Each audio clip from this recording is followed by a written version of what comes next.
Well, welcome back to Millennial Meets Gen Z 90's edition, where we're introducing the 90's to the generation obsessed with the 90's. I'm Allison, I'm the millennial. And I'm Hannah. I'm the Gen Z. And this week we're dialing back to the Halloween season and watching Hocus Pocus. So, you've never seen Hocus Pocus.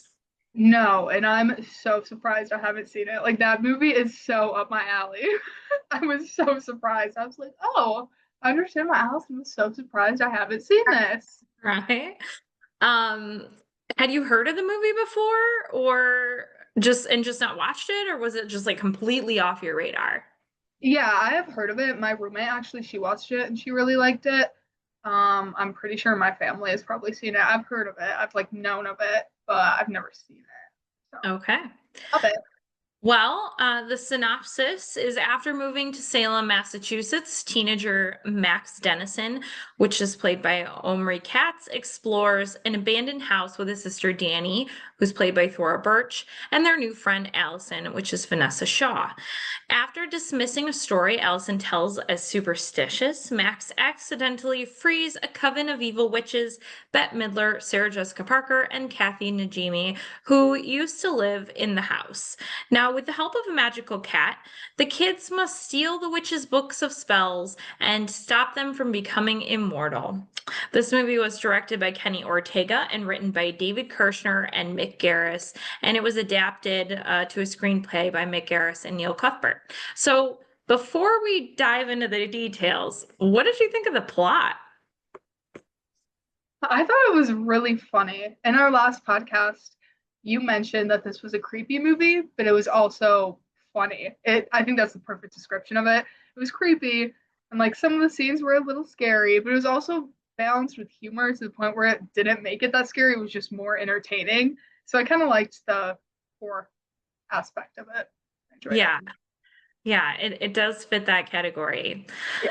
Um, so to start, we open on a witch flying over the marshlands of Salem, Massachusetts. And to be honest with you, I had to hit the Googs because um, I did not realize there were marshes in Salem, which is completely my fault. There are indeed marshes, including the Salem Sound, but seeing the marshland made me like not remember where this movie was being, where it was taking place.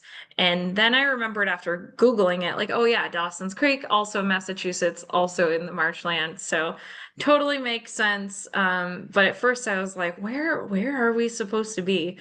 So we see this witch flying into a farm, scaring the livestock as she lands, and we get a quick flash of the youngest Sanderson sister. This landing wakes the young Thackery Binx, who calls out to his missing sister, Emily. It's apparent we're in the late 1600s or early 1700s, and they're singing, Come, little children, I'll take thee away. Thackeray Binx asks his neighbor Elijah if he's seen Emily when they notice the pink smoke coming from the woods, and Elijah says they're conjuring. Just then, they see Emily and the witch running across the field towards the woods and the pink smoke. Then Thackeray Binx yells to his friend, You wake my father, summon the elders, go! And I'm sorry, but Thackeray Binx at this point looks like he should be in a surf movie and not stuck in the 1700s or whatever time period this is. He also kind of looks like Eric Von Denton, who is like a really popular actor in the 90's and 2000s. Have you ever heard of, you don't know who Eric Von Denton is, do you? No. No. He's the guy from like he's in the Princess Diaries, if you ever saw those. He's also in Brink, which was a Disney movie. Although this is not Eric Von Detten, it's actually played by Thackeray Binx is played by Sean Murray, who's most commonly known as Tim McGee from NCIS, if anybody's ever watched NCIS, which I'm sure a lot of people have. Um, then we see the house of the Sanderson sisters, which from the outside with the water wheel has like cute cottagey vibes. I don't know if you saw and noticed that. I would totally live there, but not so much the inside, just the outside. Exactly. Love their exterior decorations, not the inside. Yeah. Inside the house, Emily is sitting very innocently as the Sanderson sisters surround her. Now, can I say that they casted like the most perfect, innocent looking girl for the part of Emily? Yeah. think she They was just did. like the perfect casting for this role. She's just so cute and like tiny and like just her face is like never changing. It's just perfect. Yeah, I kind of felt the same way with Danny too. They casted both very, very well because Danny was adorable too. I was like, oh, Well, let's introduce the Sanderson sisters. So on screen first, we saw the youngest Sanderson sister as she's kidnapping Emily. This is Sarah Sanderson. She is played by Sarah Jessica Parker, who is in a lot of things, including our throwback to the first movie, The First Wives Club, but most commonly she's known as her role in Sex and the City as Carrie Bradshaw. The eldest Sanderson sister is next, as she peeks out the window and then goes looking for her book. This is Winifred or Winnie Sanderson, played by the famous Bette Midler, who was also in our first movie, The First Wives Club, and she played opposite Sarah Jessica Parker in that movie. So it's funny that they're back together again. And she's also known for her movie Beaches. As the eldest Sanderson sister, her character is known for the distinct buck teeth, the pointy hair, and the Cupid's bow lipstick that's from like the 1920s.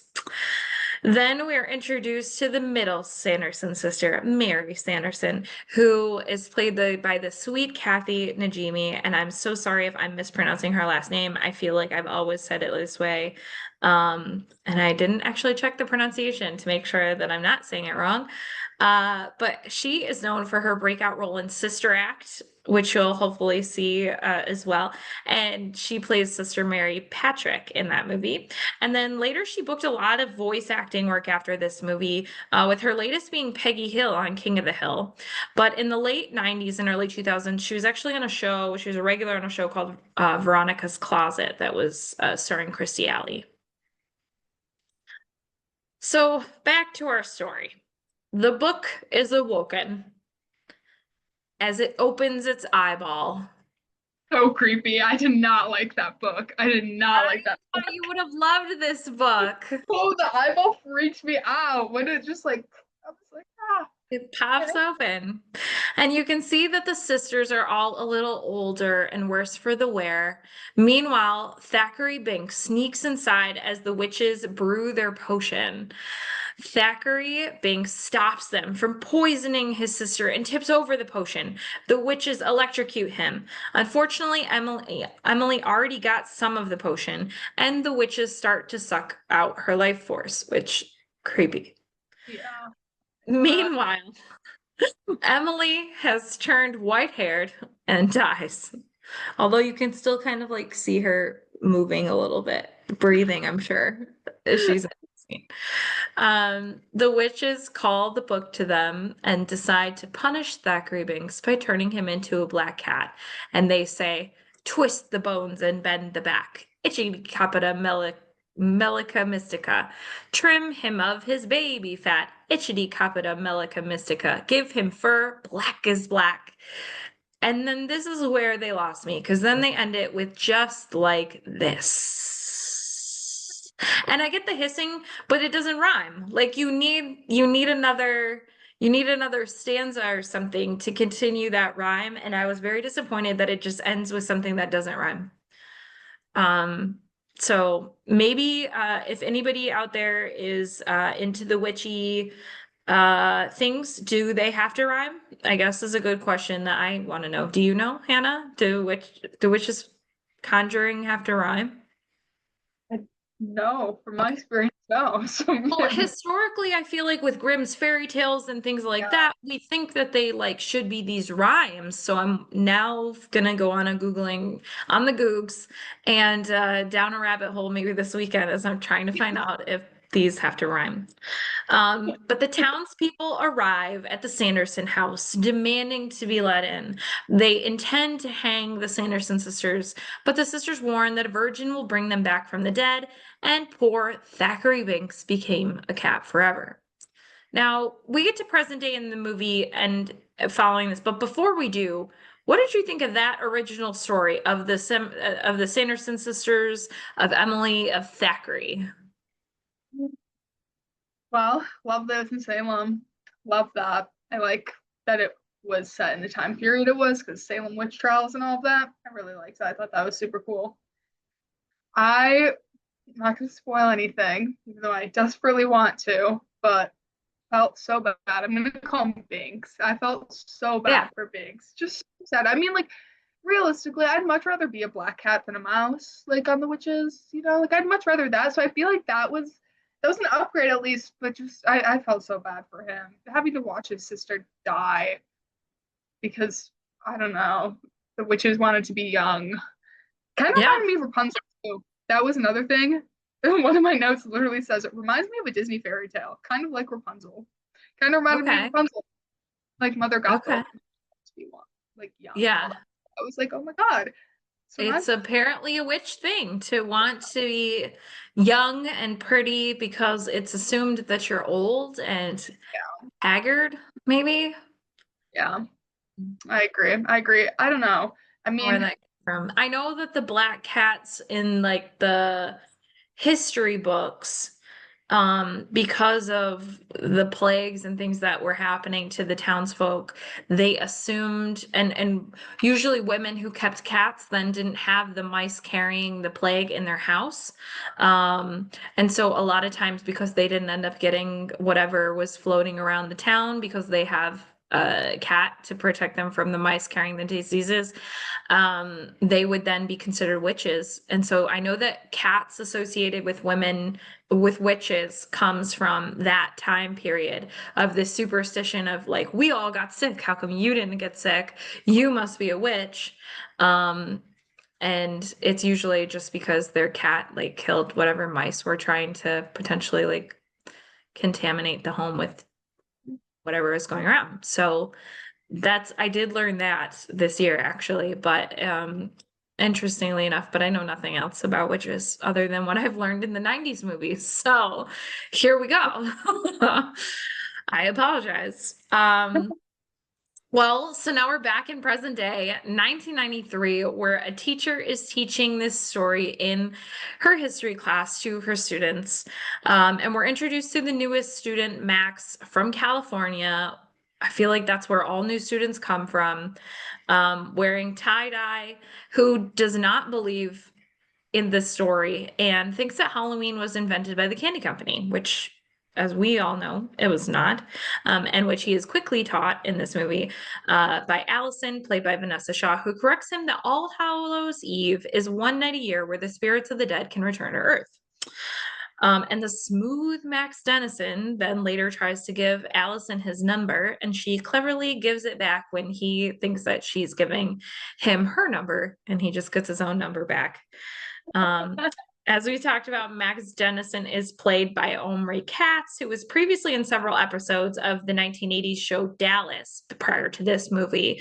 And he did a handful of things after this movie, but he did leave acting not long after to find himself and ultimately launched a cannabis company. So I always like think it's interesting when child actors like move to a different employment source, which makes sense because they outgrow whatever is in their childhood and decide it's not for them.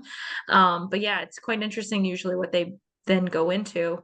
But I was not expecting cannabis companies. So I think it also said that he also became a hairdresser. And I was like, oh, that's also really interesting. Um, we learned that Max Dennison moved to Salem from California and is quite the avid biker biking through the town cemetery, only to encounter the bullies, Jay and Ernie, or as Ernie wants to be known, Ice. Ice has his name shaved on the back of his head, which I have to tell you is 100% a thing in the 90's for some reason. It's a moniker of personal identity and confidence. I think it even happened in the late 80's. Not really sure why it was a thing, but like that's why you'll hear me joke sometimes about, oh, you're going to get your haircut, make sure they do the money signs shaved into the side of your head. Because that was like a thing. I think even the Prince of Bel-Air and maybe some people on the show had different lightning bolts and things shaved into the side of their head. I feel like Vanilla Ice did it. I feel like, um, yeah, I'd have to go back and actually look to confirm because maybe I'm just misremembering. But yeah, that was the thing that some people thought they were really cool or confident. So. Great. Great. So let's talk more about our bullies. Now, if anybody watches Boy Meets World or listens to the new podcast Pod Meets World, you'll know that the 90s is full of characters who are bad just because they're wearing a leather jacket. It's like the signifier for being the bad guy or the bully or the bad girl. And this movie is no exception with Jay rocking that leather jacket. That's how you were supposed to know right away that guy's a bully. He's wearing leather. Jay is played by Tobias Jelnick, who after this movie had a small part in Batman and Robin and was more recently in Stranger Things, NCIS, and the new Wizards of Waverly Place. Our other bully, Ernie, or Ice, is played by Larry Bagby, who also in 1993 was in one of my favorite movies that is on our list, Airborne, which we will be watching eventually. He also did an episode of NCIS, so I don't know if the Thackery Binx connection got them both a job in the future or if everybody just goes through the NCIS tour, but it's kind of cool when they cross paths later. At least I thought so. So these bad boys ask him for smokes and money. And when he has neither, they're hoping to steal something off from him, and they spot his Nikes, to which he gets bullied for giving up to which he gets bullied into giving up his shoes. And if you're a sneakerhead, these are the Nike Air Cross Trainers 3 Low, which from my Googling, you can still buy off of eBay and other sites, but they're only about $70, which I thought that they weren't much to look at, but I thought that they would be more expensive than that, and they are not. So you can score yourself a pair if you really liked those ones. From Max. Max heads home without his shoes, and we meet his parents, played by Stephanie Farrisee, who is currently on the show Nobody Wants This with Kristen Bell, and Charles Rocket, which is the coolest name I've ever heard for a celebrity who started on SNL, but many people recognize him from Dumb and Dumber or Dances with Wolves. He's been in a lot of things, and honestly, we'll probably see him again as he worked a lot in the 90s. And then we meet Danny played by Thora Birch, who was also very popular in the 90s, having done movies like Monkey Trouble, Clear and Present Danger with Harrison Ford, and another great movie we're actually going to be watching soon, Now and Then. As any little sister at age 8, Danny wants to go trick-or-treating. What did you think about Max's room or Max's style? I liked his style. He did seem very LA-esque. I kind of thought, okay, so initially I thought he was kind of an asshole. I'm not gonna lie, because he was just like overly confident and kind of arrogant and very much, sorry to anybody who's from LA. I don't normally think this, but it was very much like the stereotypical LA vibe, which I was like, oh, no wonder you don't like being in Massachusetts, because initially you didn't like it. And I don't know. I feel like that makes sense because Massachusetts does, at least from my knowledge, seem to be a lot more accepting and like less posh almost. So I feel like he was kind of just arrogant a little bit. And I didn't really like him at first. He had to grow on me. And I didn't like how he was Danny either. Yeah. Well, he's of the age where he's like outgrowing the kid things, and he's trying to be cool in a new environment. And I feel like a lot of 90s movies, you'll see people coming in overly confident or overly cocky, and then you'll see them kind of like get put back in their place and become a little bit more down to earth and humbled by whatever happens to them in the movie. So yeah, he had a very 90s room with his tie-dye t-shirts and his like posters all over the wall. We also get a glimpse of the hall when the family is on the stairs, and I felt like there was something up with the painting behind them in the background. It's a house on the beach, but maybe after last week's movie, I'm just looking for children trapped in paintings. Like I have no idea why this stood out to me. But it was weird. It was really weird. And I was like half expecting a trapped child to be in the painting. So maybe that'll continue. Max takes Danny trick-or-treating only to run again into the bullies. And did you notice that Jay has like a flannel tied around his waist?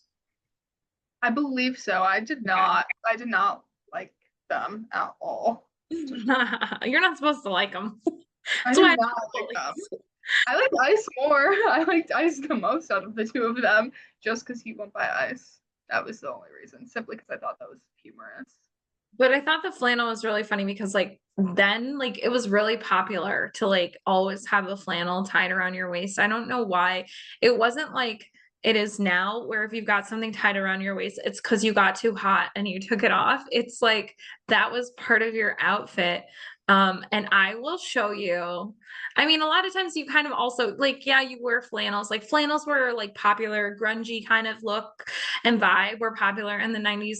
And so like grunge was in. And so anyway, I've got a picture we'll post that has a picture of me with a flannel tied around my waist as I'm walking down the beach with my backwards hat. Because that was the thing.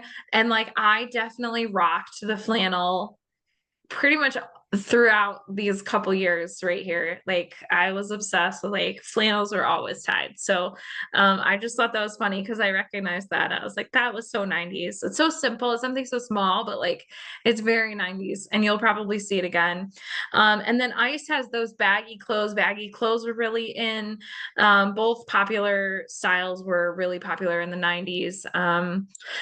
So Max has to give up his candy to the bullies, and his sister didn't respect his response, and they get into a fight. They stumble upon a big house, and they find Allison and her family giving a party. And then Danny embarrasses Max by being a little too honest, being the little too honest little sister that you could ever possibly be, telling Allison that Max likes her yabos. Oh my God. I forgot about that. And like maybe as an adult, I am like, yikes. But I Rock. think as a kid, we thought it was funny, like embarrassing and awkward. Yeah, I would cry. I would have cried if I were him. Not gonna lie, I would have started crying. So we also hear that Danny has learned about the Sanderson sisters. This old house was turned into their old house was turned into a museum, but it's since been shut down. At the Sanderson house, Allison is giving Max and Danny a tour while the black cat looks on, aka Binx. She introduces them to the book of magic given to the Sanderson sisters by the devil himself. It is made from human skin. That is where we learn that is made from human skin.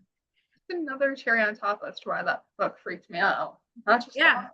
And it's bound full of evil spells.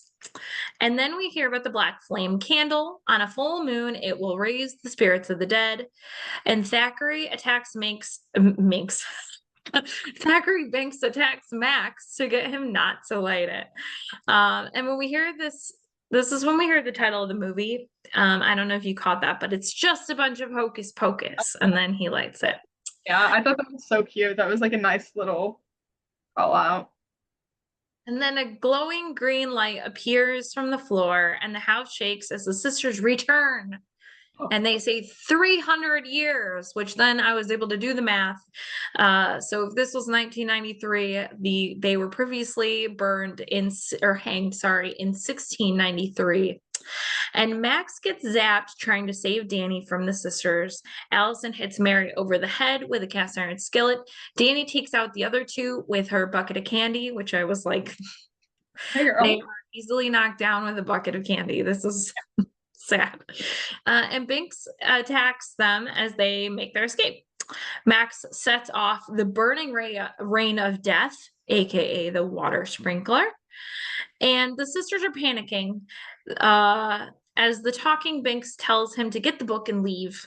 They all escape until the sisters realize it's just water and they're not made of sugar, so they do not melt. Unlike in The Wizard of Oz, where she is foiled by water. So then the sisters learn about roads, and you see the famous Sanderson walk where they link and then they're like back and forth. And the kids head into the cemetery that I don't know if you noticed this, but it's called the Old Burial Hills, which is the most generic cemetery name you could possibly come up with. That is super generic. I like that. It's funny. Where the sisters are not allowed to tread because it's hollowed ground, and they're introduced to William Billy Butcherson, Winnie's boyfriend, who was caught cheating with her younger sister Sarah, and so she poisoned him and sewed his mouth shut so he couldn't talk even in death. Now, I kind of felt very much like Go Winnie a little bit on that one, but it's not looked that way in 1993. The sisters need to find the book, brew the potion, and suck the lives out of children before sunrise or they turn to dust. Winnie awakens her lover to help get the book back. And Zombie Billy is played by Doug Jones, who's been in a slew of creepy stuff since. I would recommend going to look at his IMDb. There are way too many things to count. It's pretty much been like his genre ever since this movie. I liked it. The kids escape Billy and the sisters, and they go through the sewer. The sisters go collect other children, and so they hop on the Salem bus, where the bus driver is played by Don Yesso, who went on to play in movies such as Blast from the Past, Fantastic Four, and Bad Country. Sitting on the bus driver's lap, Sarah Sanderson runs over Binx with the bus, and we see a squashed cat who then grossly inflates and comes back to life. I remember being devastated at this part and crying. I remember crying probably the first 5 times I saw it. Even though I knew what happened, it still devastated me. Yeah, the fact that he kept getting revived after he would die too, like made me incredibly sad. Because like being alive for 300 years as a cat with no one, nothing, that makes me so sad. Poor Binks. Yeah, I didn't think about that, but I did watch him get squashed by a bus. So the sisters smell children, but the kids are all in costume, so the sisters are very confused until they see the devil. Now, let me talk about the devil who invites the sisters into the non-smoking section, which I thought was hilarious. The devil and his wife are actually played by Gary and Penny Marshall, who are actually brother and sister, and they are Hollywood royalty. So Gary Marshall wrote for The Lucy Show. He wrote for Dick Van Dyke. He wrote for The Odd Couple, Happy Days, Laverne and Shirley, Mork and Mindy. He directed Overboard, Beaches, Pretty Woman, Runaway Bride, and Princess Diaries. So maybe there's the connection there. Penny Marshall, who acted in The Odd Couple, Mary Tyler Moore Show, she was Laverne of Laverne and Shirley, and she was in Happy Days. She also went on to become an amazing director, having worked on projects like Big and A League of Their Own. Have you seen any of these shows or movies? Is anything ringing a bell? None. I know of Big. Wait, I might have seen Big. I might have. Okay, it's out of that one's an 80's movie. We may have to make a detour for you to watch it one time. Have you seen A League of Their Own? Mm-mm. Okay, that might be getting added to the list. Okay. Because that was a 1992 film, and it is a very important one, telling the story of female baseball players during the time of war when all the boys went off to war. There was no one to play baseball and keep the morale up for the country, and so they created a league for women. And so it's a true-ish story, based on true story, and her direction is incredible. And also all those other movies are amazing. So several of them are already on our list. Pretty Woman, Runaway Bride, probably Overboard. We will take a look at a bunch of those. So while the sisters are literally dancing with the devil, their brooms get stolen by children, which I thought was hilarious. Also, we never found out what happened to those kids who just flew away. Like, did they land okay? Did they crash into trees? Were they part of the kids that come back later? Like, I have no idea. Well, the devil's wife does not like this dancing, and she sicks her dog, Ralph, a very small dog, yippy dog, on them, and the Sanderson sisters leave the devil's house. This is where you hear Sarah say, amok, amok, amok, amok, amok, which is like one of the things she does, this repetition thing. I think I mentioned it, but used the wrong word last time. I think I said a witch, a witch, a witch, a witch. It was probably wrong in my last comment, so I apologize. But she talks about the kids running amok, and dances around saying that. Then we head to the Halloween party where the parents are. And I'm just gonna say the band is amazing. This party looks super cool. I think I would have loved to go to this Halloween party. Um, I don't know if you had any thoughts about the Halloween party itself. I mean, the Halloween party looks crazy. I mean, obviously, like I'd love to be there, but I was more upset that the parents weren't really like worried about the kids. That whole thing kind of irked me a little bit. Can we talk about the characters though? Can we talk about the Sanderson sisters for a second and how amazing they are? Because I loved them. Yeah.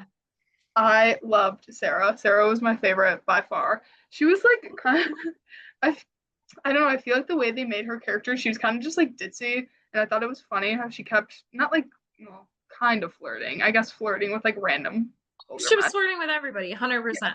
so great. It was so funny. I not only because I love Sarah Jessica Parker, but because she was just like she was a baddie. Like she was just doing her witchy thing, and I feel like she was the least harmful out of all of them. I mean, like she was still like wanting to attack children, but she was like less bad. So I had empathy for her. I was like, yes, girl, I sense it. You want to get out. Which, like, no, she definitely didn't want to. But She was the one luring the small children with her song. She's the one that kidnapped them. So, I mean, I don't feel like she's super innocent in this. well, no, she's not. But like, she's so funny. I loved her. I don't know. I feel like my least favorite out of all of them was Mary because she just kind of, I don't know, Mary kind of just annoyed me a little bit. And I thought her power was cool that she could like smell the children, but that also kind of annoyed me a little bit. But that reminded me a lot of the witches. That reminded me a lot of the witches. I was like, oh God. Yeah, I was wondering what they smelled like. Did they smell delicious or did they smell like dog poop? Yeah, That's right. what I wanted to know. Right? Like, we need to find a witch and ask. We need to find a witch and ask. I don't think that regular witches smell children like that. I would really hope not. We would we would have a lot of questions for them if they did. In terms of the parents though, like that's normal. Like parents are at a party, you leave them alone. They want to be left alone. You go out, you play. They're expecting that you're just going to be responsible. We'll see you when we get home. Uh, that's the 90's. We came back in when the street lights came on. You had to be home by a certain time. It was expected that everything was going to be fine and you were going to be safe and there was like never any danger. Um, we were taught about danger from like schools, like stranger danger and like dare was really big where saying no to drugs and alcohol and things like that. But outside that, like kids kind of roamed around a lot. I mean, um, yeah, I was like gone all day. And there's no communication device. It's not like my mom could pick up a phone and check on me. So Yeah.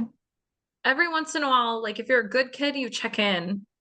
If your parent is home, you like check in every once in a while to like be like, oh, I'm going over, like especially if you're going further away or something, you'll check in and be like, oh, I'm going over to Susie's house now, or you know, or maybe that's just what I did sometimes. But yeah, it's kind of normal. You're just like they expected their son who was in high school to like take care of his sister. I think they were in high school. Take care of your sister and, just take care of your sister. We'll see you when we're home. Yeah. I don't know. I feel like that's like a big generational difference because like growing up, I did not have that experience. So saying that was like super weird. I was like not like worried about their kids. They're not like, where are our kids? They're not checking Life Drink. 360. We drank out of the water hose, like the hose outside, the garden hose outside. We drank water out of that. Like there was never like a concern of like, oh, they could get toxic metals or bacteria growth from the hose. Like that you if you made it through your elementary school years, you were good. Like I That's don't know. I don't know. There was a lot less hand holding. There was a lot less people worried about this stuff happening. So even yeah. though I mean it's not like crime wasn't there, but that's just kind of how it was. So it didn't surprise me, I guess, as it didn't seem like parents still cared about their children, but it just wasn't as like we need to know where you are at all times. There was nobody tracking their kid on an app for sure. Like As, that would have been miserable. My mom would have probably been calling and being all the time, like, why are you in this person's backyard? yeah. Does the person know that you're in their backyard? And I'd be like, no, they don't. That's part of the game. You have to like go through unseen. I think she would have ruined a lot of my fun. No offense, mom. So, Yeah, no. I grew up with Life 360 and all of that and like constant, Hannah, where are you? Are you okay? Like, girl, you have my Life 360. You have my location. think about it. You saw the movie My Girl. Like, he goes into the woods and gets stung by bees. If they know he's allergic to bees, why would you let your child just run around the woods? Yeah. Like, I just don't, I don't know. It's weird. That's the only thing that I think our parents were worried about after that movie came out was like, what if they're allergic to bees? And then the bees get to them. I don't remember being warned about, I mean, I don't run in front of cars, Yeah. uh, bike on the sidewalk when there's cars around. I think we were just told to bike on the sidewalk a lot, but we didn't. We biked on the street. Um, I'd like to say that, I mean, we were running around as kids, like in the neighborhood, like as like first graders. Oh my God. So as long in the neighborhood, like you don't leave certain boundaries Yeah. typically. So I don't know. I don't know. Well, Dad Killa is the dad, and he is wearing a cape over pajamas, from what I could tell. And the mom is Madonna in this party scene. And the kids are trying to get help with from their parents, and they're obviously not getting it, as you said. Um, they're just like, what are you doing? It's funny. What are you? Oh, haha, this must be some kind of joke. And I mean, in all fairness, too, their story seems kind of crazy. So, like, the Yeah. Sanderson sisters have come back after 300 years. They're just like, what are you talking about? We're new to this town. Don't make problems. But the Sanderson sisters end up at the party, which is the most iconic part of the movie. And they sing, I put a spell on you and now you're mine. And so, yeah, and I put a spell on you and now you're gone, gone, gone. So long. Beautiful. It was beautiful. Everybody being hypnotized. Like, I can't even lie. I'd be hypnotized too. It was great. It was It great. was really good. It was a really good performance. And the spell caused the people at the party to keep dancing. The kids get away with the sisters on their chase. They head to the high school, and the kids lower them to the kiln and they turn it on. And the Sanderson sisters turn into green smoke as the kids and Binx run home. The parents aren't home because they're still dancing, as we know. The kids are home alone. Danny falls asleep. Max and Allison fall asleep.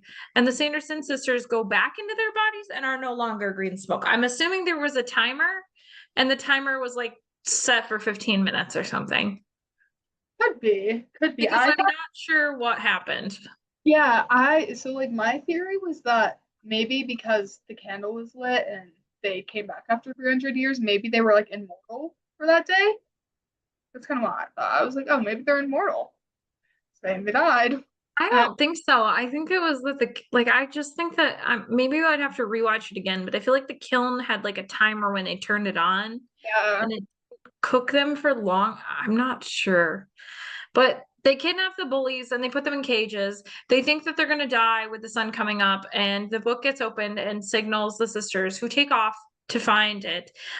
They take off on what they can find around the house, which is includes a mop and a vacuum.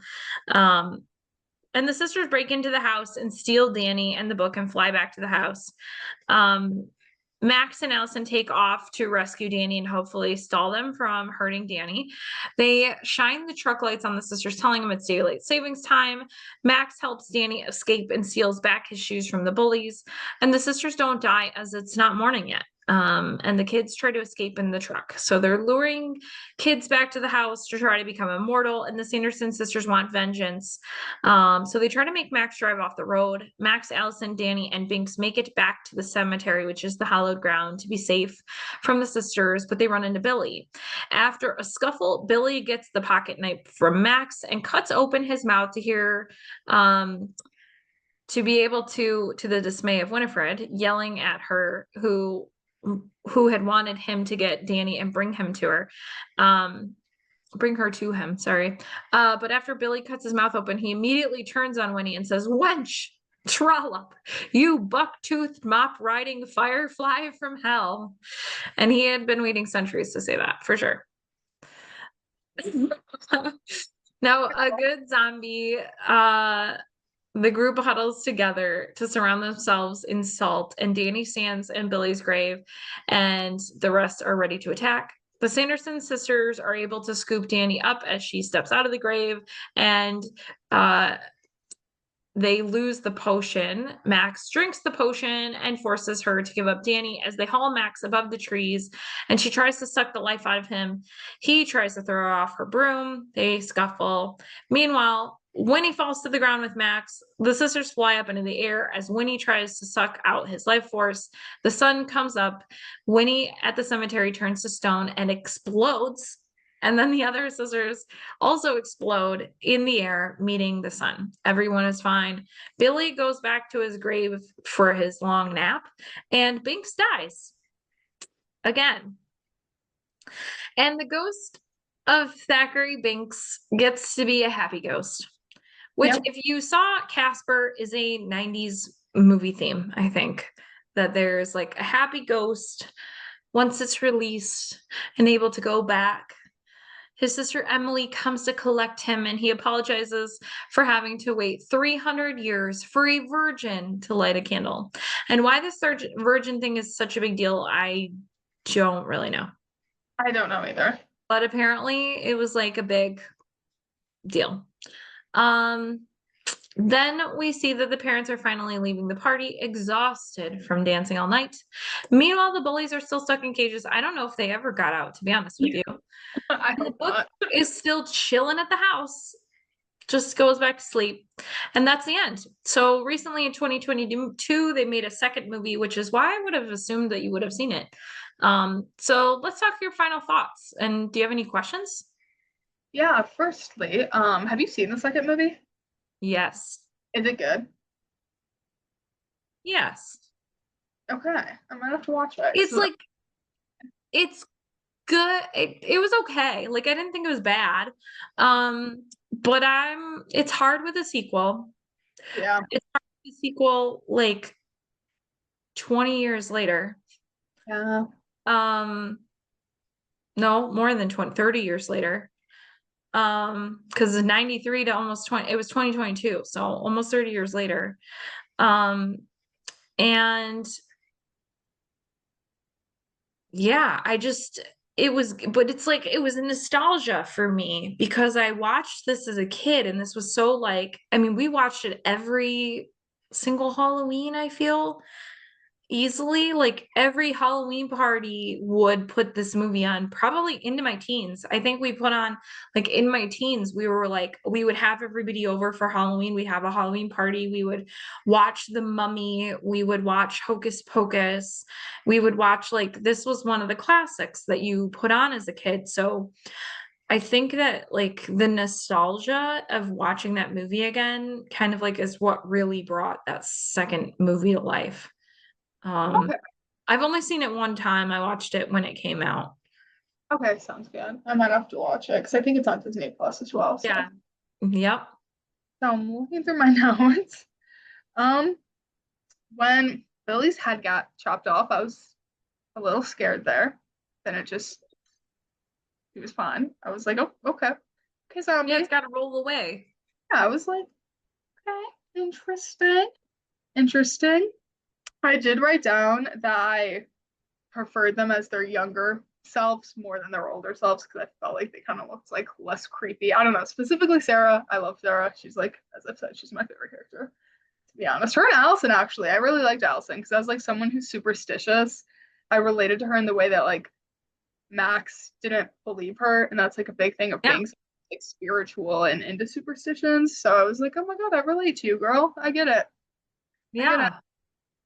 And I like that she was hesitant to give him a chance at first because he kind of was an a-hole, like at first.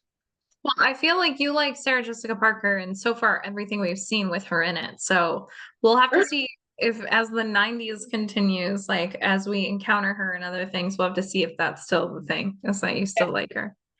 Yeah, I think I just like her acting style because she's just like bubbly and fun. And I feel like maybe that's because she's getting typecasted, or maybe that's like her actual personality coming through, but I like the way that she acts within her roles. I think it's good. Yeah. I loved when they flew later on in the movie, not the first one. The phrase "bring the little rats to die" was crazy. I also have the it's not just some hocus pocus. Yeah. As I liked. I was like, that's really cool. That's a cool call Yeah, out. they brought the line back. Yeah, at the end of the movie. It was such a good callback. Right. I was like, okay, I like this. I don't know. I really, really liked how the movie got its title, or how the title was portrayed through the movie. I thought that was very, very creative. I liked the ending. I honestly was happy that Binx was laid to rest. It was so sad, but I was happy he was laid to rest. It's like, as I said, I feel like that would just be terrible, being alive as a black cat for 300 years, not getting to do anything. I mean, at least he could talk, but I don't know. That kind of Yeah. made me sad. It's just like, it just made me sad. I said it. I think that's what he wanted, so maybe it was for the best. Very sad. Yeah. Oh, I also did not. I want your opinion on this. I want to know if you thought this was weird as well. I did Okay. not like that Billy kissed Danny on the cheek. I thought that was like a little bit weird. I don't know why. Maybe that's just like my own existential trauma or something like that. But I was like, it's kind of weird. Like at the very end. I think it's intended to be sweet. Like he was a nice she took a shine to him. Um it's intended to be sweet.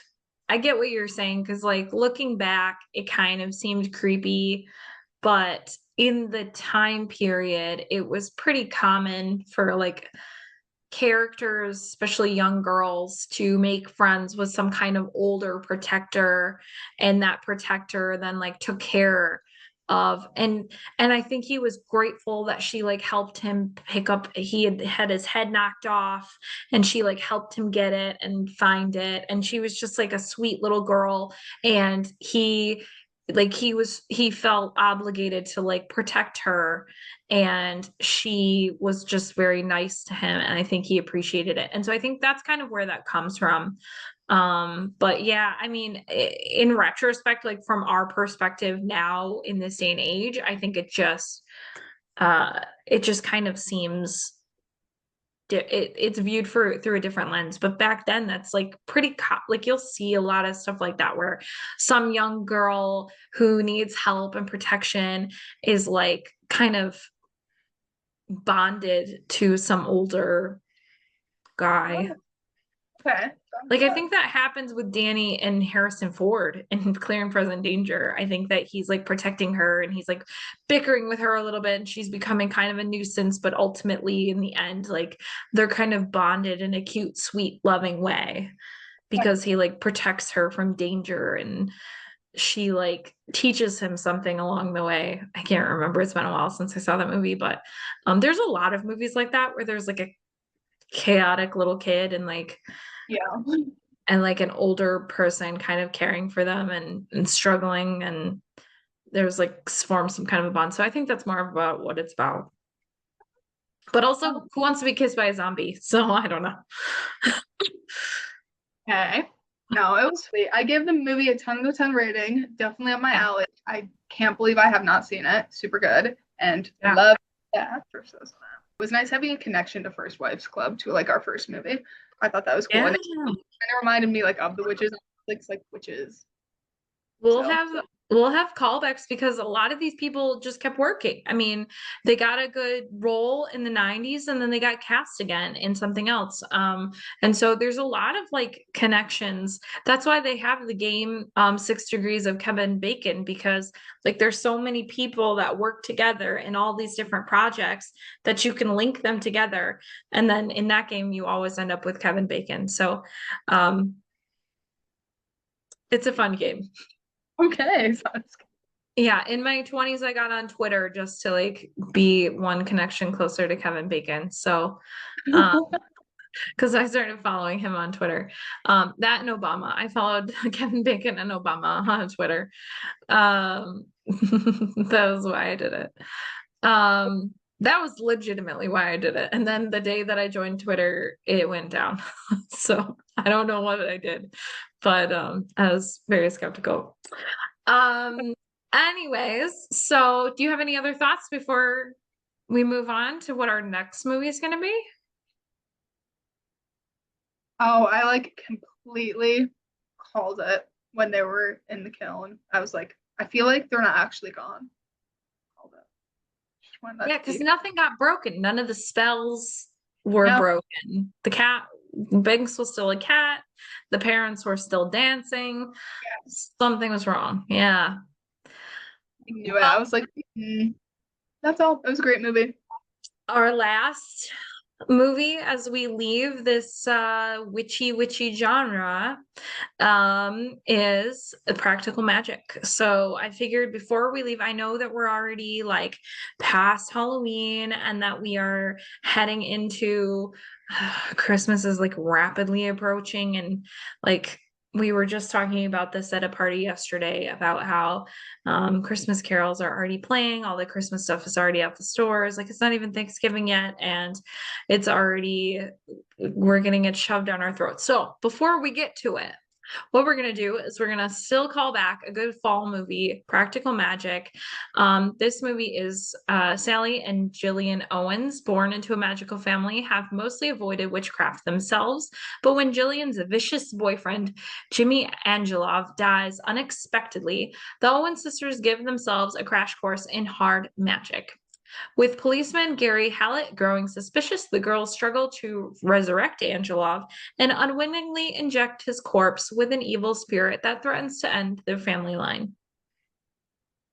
So this movie is kind of actually right up your alley as well. And um it ties into a lot of like things kind of that we've hit on already. It's not a kids movie for sure. This is a movie from 1998. So I was 12. Yeah. So when it came out, I was probably 13 when I saw it. I think I saw it on VHS. Or we rented it from Blockbuster or Yeah. our local video store, which I probably still owe money to, as does everyone, which is why all of them are out of business. Because we all probably never paid our late fines. Um, I just think that's hilarious. So anyway, in this movie, you're gonna see two powerhouses. You'll see Sandra Bullock as Sally Owens. You'll see Nicole Kidman as Gillian Owens. You're gonna see the sisters, like Aunt Frances is played by Stockard Channing, um, which we've seen. Okay, well, cool. Well, that was the end of our this week, and can't wait to tune in next week, where we'll cover this, and hopefully we'll hit one of our music pieces. I've got a great song that if anybody has seen Practical Magic, they'll probably know what 90s song I'm thinking of is a good one that you probably have heard of, maybe you've heard of, and it'll pair nicely with Okay. me. Forward to it. Forward to So, it. well, thank you so much for listening.